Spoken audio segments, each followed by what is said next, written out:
जय श्री कृष्णा दोस्तों, हर हर महादेव। कैसे हैं आप सब? स्वस्थ और सुरक्षित होंगे। दोस्तों, आज मैं एक ऐसे विषय के बारे में बात करने वाली हूँ।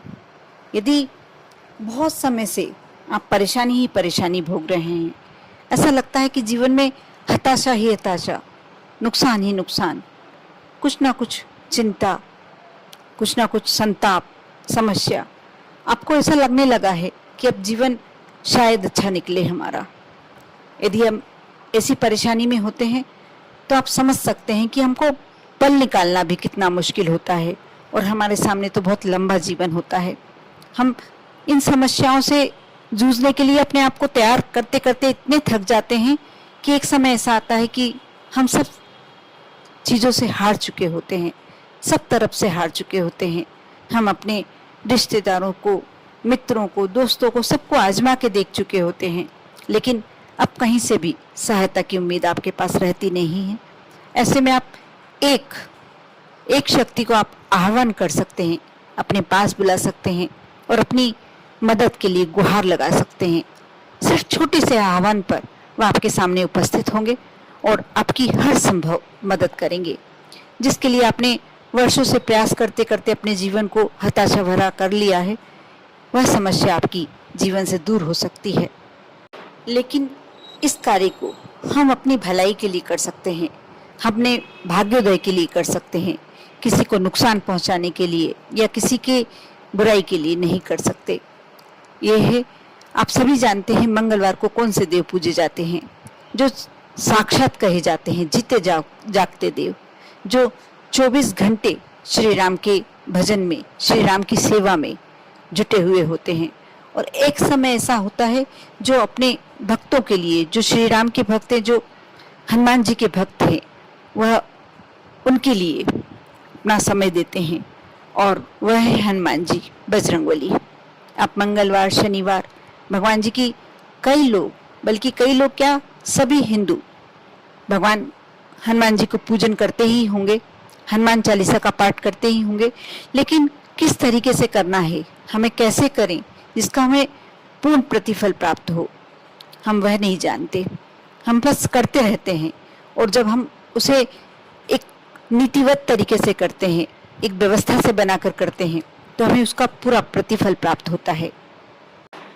दोस्तों, मैं एक बात बता दूं कि जो ये गुप्त नवरात्रि, आषाढ़ की गुप्त नवरात्रि के दिन चल रहे हैं, इसमें मैंने पहले भी जैसे वीडियो में बताया कि इसमें यदि आप बजरंगबली को, हनुमान जी को पूजते हैं और हनुमान जी के मंदिर में एक पताका चढ़ाते हैं, ध्वज चढ़ाते हैं, उसका आपको प्रतिफल प्राप्त होता है। और उसी प्रकार इन गुप्त नवरात्रियों में यदि हम हनुमान जी की हनुमान चालीसा करते हैं, लेकिन किस तरीके से करना है मैं आगे वीडियो में बताने वाली हूँ। आप पूरा वीडियो अवश्य देखें। और यदि आप मेरे चैनल पर नए हैं, यदि आप मेरी आवाज़ पहली बार सुन रहे हैं, तो अवश्य सब्सक्राइब कर लें, क्योंकि बहुत सारी जानकारियाँ जो आपके पास होनी चाहिए वो आपको इस चैनल से अवश्य प्राप्त होगी। दोस्तों, मैं बात कर रही थी हनुमान जी की पूजन और हनुमान जी की सेवा की, हनुमान चालीसा की। हनुमान चालीसा तो हम सभी करते ही हैं, लेकिन किस तरीके से करना है मैं आज बताऊंगी और आप करके देखेंगे, आपको उसका पूरा प्रतिफल प्राप्त होगा। आप सबसे पहले तो समय की बात करेंगे। हनुमान चालीसा मंगलवार या शनिवार कभी भी कर सकते हैं। जैसे अभी 5 जुलाई को जो मंगलवार पड़ रहा है गुप्त नवरात्रि का, आप उससे शुरू करते हैं तो बहुत ही अच्छा, क्योंकि ये दिन सिर्फ माँ दुर्गा के लिए ही नहीं, हनुमान जी के लिए भी एक श्रेष्ठ समय होता है। यदि हमारी बहुत दिनों से कोई इच्छा है या हम बहुत परेशानी में, समस्याओं में हैं, तो आप हनुमान जी को इस तरीके से यदि मनाएंगे तो आपकी अवश्य सुनेंगे। अब बात करेंगे हम समय की, कि हमें किस समय करना चाहिए। कभी भी आप हनुमान चालीसा का पाठ रात्रि में 9 बजे करते हैं, आपको उसका बहुत ही शीघ्र और पूरा प्रतिफल प्राप्त होता है, क्योंकि वह समय हनुमान जी सिर्फ अपने भक्तों के लिए देते हैं। स्वयं तो श्री राम की सेवा में लगे होते हैं, श्री राम का स्मरण करते हैं, और जो भक्त उनको याद करता है, उनका आह्वान करता है दिल से, हनुमान जी उनकी अवश्य पूरी, जितनी भी इच्छाएं होती हैं और जो भी इच्छाएं होती हैं अवश्य पूरी करते हैं। अब आप सोचेंगे कैसे करना है। आपको मंगलवार के दिन, चाहे आप जो मंगलवार 5 जुलाई को पड़ रहा है और ये गुप्त नवरात्रि वाला आषाढ़ के गुप्त नवरात्रि का मंगलवार पड़ रहा है, इसलिए इस दिन शुरू कर सकते हैं। आपको लगातार 3 दिन तक यह हनुमान चालीसा का पाठ करना है। आप रात्रि में 9 बजे, सबसे पहले आप यदि कहीं बाहर जॉब करते हैं, और ये कार्य महिलाएं भी कर सकती हैं, क्योंकि बहुत सारे बाद में कमेंट्स में क्वेश्चन अवश्य आएंगे कि हम महिलाएं हैं, हम कर सकते हैं क्या? बिल्कुल कर सकते हैं, लेकिन आपको स्वच्छता का ध्यान रखना होगा। आप जब ये कार्य कर रहे हैं तो इस बात का विशेष ध्यान रखें कि ब्रह्मचर्य का पालन आपको 5 दिन तक करना ही होगा। मंगलवार से शुरू कर रहे हैं तो मंगलवार से लेकर रविवार तक, यानी शनिवार की नाइट आप ब्रह्मचर्य का पालन तो आपको करना होगा। और महिला हैं आप तो पीरियड संबंधी समस्या भी होगी।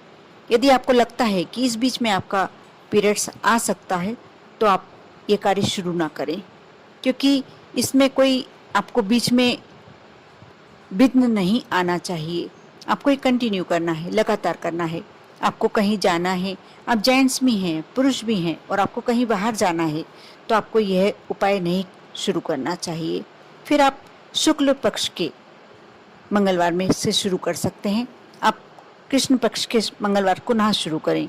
इस बार तो गुप्त नवरात्र हैं तो इसका आपको बहुत ही अच्छा अवसर मिल रहा है, आप कर सकते हैं।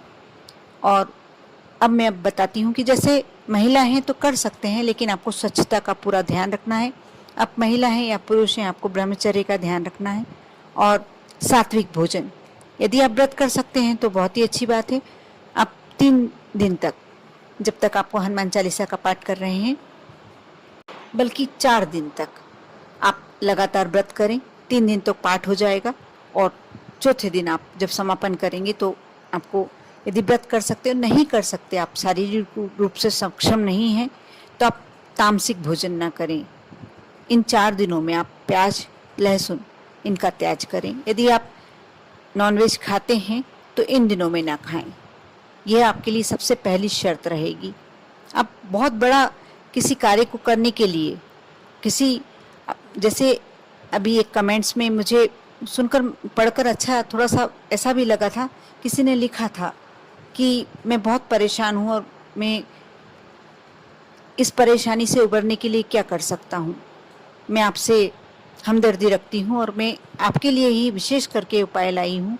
आप जैसे जितने भी व्यक्ति यदि कोई बहुत बड़ी परेशानी से गुजर रहे हैं तो आप यह उपाय कर सकते हैं। आप मंगलवार के दिन लाल आसन बिछाएं, और यदि आपके पास राम दरबार का फोटो हो तो बहुत ही अच्छी बात है, आपने घर में लगा के रखा हो। ये कार्य जरूरी नहीं है कि आप बाहर के मंदिर में करें, आप घर में भी कर सकते हैं। आप राम दरबार का फोटो, यदि छोटी सी तस्वीर भी लगाकर आप ये कार्य करना चाहते हैं तो कर सकते हैं। राम दरबार का आपको तस्वीर लगानी होगी, और 9 बजे से पहले आप इतनी तैयारी करके रखें।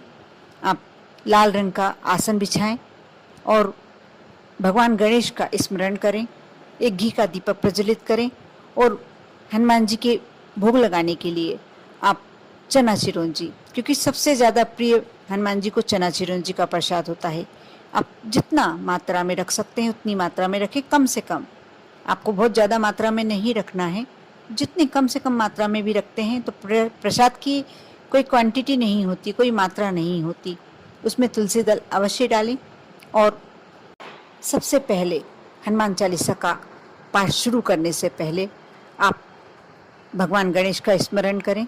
उससे भी पहले आप एक कलश जल का भर कर रखें, उससे अपने आप को पवित्र करें। यदि आपके यहाँ पान के पत्ते हैं तो ठीक है, नहीं तो आम के पत्ते भी चलेंगे। आप किसी पुष्प से अपने आप को स्वच्छ पवित्र कर सकते हैं। 3 बार जल छिड़कें और थोड़ा सा जल हाथ में लेकर आप 3 दिन का संकल्प लें कि मैं हनुमान चालीसा के ये 3 दिन का पाठ कर रहा हूँ और मेरी ये समस्या है, और मेरे को विश्वास है कि आप मेरी इस समस्या से मुझे अवश्य उबारेंगे, मेरा एक कष्ट अवश्य दूर करेंगे। यदि आपके पास भोजपत्र है तो बहुत ही अच्छी बात है। किसी भी ऐसी दुकान जहाँ धार्मिक सामग्री बेची जाती है वहाँ आराम से आपको भोजपत्र बहुत सस्ते उसमें मिल जाएगा, आप ले लें। और यदि आप सिंदूर है आपके पास तो सिंदूर को थोड़ा सा घी मिला लें उसमें, और उससे अपनी जो भी समस्या है उस समस्या को लिखकर भगवान हनुमान जी के चरणों में रख दें। और उसके बाद आप आपने अपने आप को पवित्र कर लिया। आप 3 बार अपने ऊपर जल छिड़कें और थोड़ा सा जल हाथ में लेकर, थोड़े से अक्षत हाथ में लेकर संकल्प छोड़ें। संकल्प छोड़ने में आपको अपना नाम, अपने गोत्र का नाम और जो भी आपकी मन में समस्या है वो अपने मन ही मन कहें। और ये कार्य कर कर उसके बाद आप विनती करें कि मैं यह अनुष्ठान जो भी कर रहा हूँ, पाठ जो भी कर रहा हूँ, मेरी ये समस्या आपको दूर करनी है। इसके बाद आप हनुमान चालीसा का पाठ करें। हर चौपाई को आप दिल से, हनुमान चालीसा सभी करते होंगे, पाठ सभी करते होंगे, लेकिन हर शब्द को आप अपने दिल में लेकर बिल्कुल सच्चे भाव से आप भगवान को स्मरण करके कहें। पूरी हनुमान चालीसा का पाठ 3 बार करना है आपको। सबसे पहले आप इस बात का अवश्य ध्यान रखें, 3 बार पाठ करना है। आप देखना हनुमान चालीसा की एक चौपाई में तुलसीदास जी ने खुद ने इतने अच्छा वर्णन किया है कि शिव और माँ गौरी दोनों से प्रार्थना की गई है और ये कहा गया है कि जो ये हनुमान चालीसा का पाठ करेगा उसके सभी कार्य पूरे होंगे, और बिल्कुल होते हैं। ये विश्वास करके देखिए आप 3 बार पाठ करें। उसके बाद हाथ जोड़कर श्री राम जी की आरती करें, भगवान हनुमान की आरती करें, और प्रसाद यदि आपके आसपास कोई हो तो उसे उनमें वितरण कर दें, अपने परिवार के सदस्यों में दें, और उसके बाद आप स्वयं प्रसाद ले लें। इतना आपका एक दिन का कार्य पूरा हो गया। और अब आपको दूसरे दिन उतना ही 9 बजे ही आपको फिर से कागज़ नहीं लिखना, उस भोजपत्र को वहीं रखे रहने देना है। यदि भोजपत्र आपको नहीं मिल पा रहा है तो आप सफ़ेद प्लेन कागज़ में भी लिख सकते हैं। दूसरे दिन आपको फिर से वही प्रक्रिया दोहरानी है। आप आसन लगाकर बैठ जाएं, स्वच्छ कर लें, अपने स्वच्छ वस्त्र धारण करें। उसके बाद फिर से घी का दीपक प्रज्वलित करें, थोड़ा सा चना चिरौंजी का प्रसाद रखें, और जो आपको संकल्प डबल से नहीं छोड़ना है, संकल्प आप छोड़ चुके हैं। अब आप आज के दिन जो सेकंड दिन रहेगा उस दिन आपको 7 बार हनुमान चालीसा का पाठ करना है। ध्यान रहे, कोशिश कीजिए 9 बजे ने 9 बजे, आपको उससे आगे पीछे समय नहीं करना है। आपने दूसरी बार कर लिया, उसके बाद श्री राम जी की आरती उतारी, भगवान हनुमान की आरती उतारी और भोजपत्र वही रखे रहने दिया। तीसरे दिन यानी पहला दिन हो गया मंगलवार, दूसरे दिन हो गया बुधवार, तीसरे दिन हो गया गुरुवार। गुरुवार के दिन आपको फिर से करना है और वही विधि, वही सब कुछ 7 बार पाठ करना है। अब आप भोजपत्र ऐसे कि ऐसे रखे रहने दीजिए। प्रसाद आपने सबने ग्रहण कर लिया। आपको शनिवार के दिन इनका समापन करना है। समापन कैसे करना है, बहुत बड़ी विधि नहीं है। आप शाम के समय, क्योंकि जो हनुमान जी की पूजन की जाती है, जो हनुमान जी, वो शाम के बाद ही आपको लगती है। अब आपको ज़रूरी नहीं है कि आप 9 बजे करें, आप 7 बजे के बाद जब भी इस भोजपत्र को ले जाएं और हनुमान मंदिर जाकर हनुमान जी के दाहिनी पैर चरणों में आप ये भोजपत्र रख दें और विनती करें कि मेरा ये कार्य आपको करना है। उसके बाद दीपक, हनुमान मंदिर में तेल का दीपक लगाएं और आ जाएं, आपका काम पूरा हो चुका है। आप यदि व्रत रखते हैं तो आपको शनिवार तक व्रत करना है। यदि नहीं करते हैं तो आप कोशिश कीजिए कि आप तामसिक भोजन ना करें, और भोजन में यदि थोड़ा सा मीठा 3-4 दिन खाते हैं, लेते हैं तो बहुत ही अच्छी बात है। और इस प्रकार आप इस विधि को पूरी यदि निष्ठा से करते हैं, विश्वास से करते हैं, आस्था से करते हैं, तो आपका कोई भी कार्य हो, कितना भी मुश्किल कार्य हो, अवश्य पूरा होगा। क्योंकि हनुमान जी प्रत्यक्ष देवता हैं, और शायद आपने सुना ही होगा कि जो हनुमान जी की शरण में गया उसका कोई भी कार्य ऐसा नहीं है कि अधूरा रहा हो। कितनी भी बड़ी समस्याएं हैं, भगवान सिर्फ एक बिड़ा समर्पित करने पर ही आपकी सारी इच्छाएं पूरी कर देते हैं, और ये अनुष्ठान करने के बाद तो आपका वह कार्य रुक ही नहीं सकता। मैं पर्सनली आपसे बोल रही हूँ, जिनने आपको मुझे कमेंट्स करके बोला था कि मैं बहुत परेशानी में हूँ, इसलिए मैं विशेष करके आपके लिए वीडियो लाई हूँ। आप जैसे बहुत सारे लोग ऐसे होंगे, बहुत सारी महिलाएं होती हैं जो कष्टों से गुजर रही होती, किसी से शेयर नहीं कर पाती, और आप महिला भी हैं तो बिल्कुल करिए। बस थोड़ा सा ध्यान रखिए कि ये बीच में खंडित नहीं होना चाहिए।